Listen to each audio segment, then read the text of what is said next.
This is room 44, where reality doesn't bend, it breaks. Let's begin. I never believed in glitches in reality, or whatever Reddit threads like to call them. I believed in overwork, in stress, in the brain's ability to misfire and forget things. But what I found behind Adam's garage changed that. It started with a favor.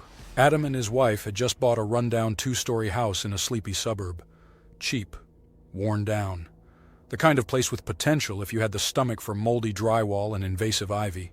"We're digging a bed for tomatoes," he said, tossing me a shovel. "Just need a hand getting the roots out." We were halfway through breaking the soil when my shovel hit something solid.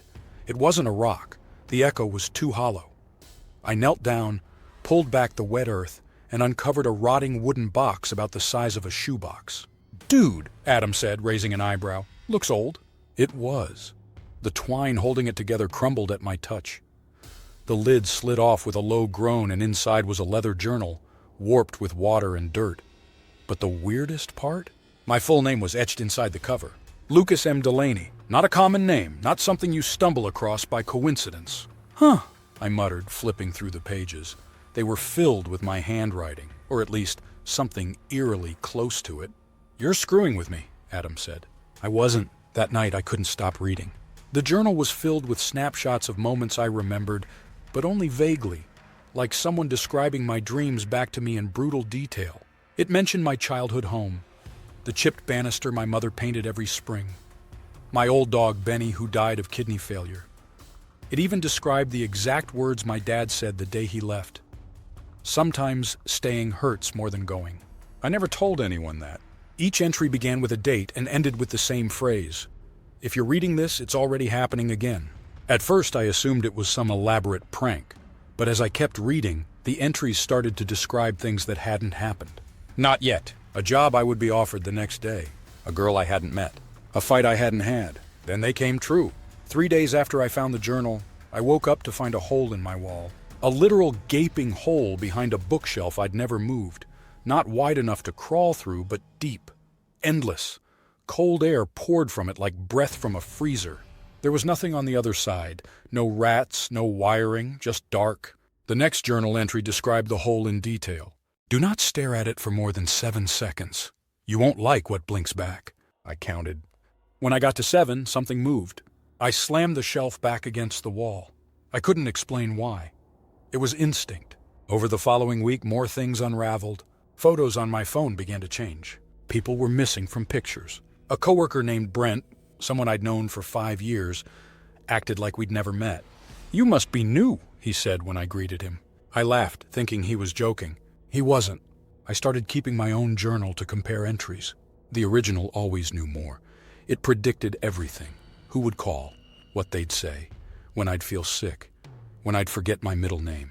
I flipped to a page marked 2 weeks ahead. It described me standing in front of a mirror, bleeding from the nose, trying to remember which reflection was real. I tore the page out, burned it.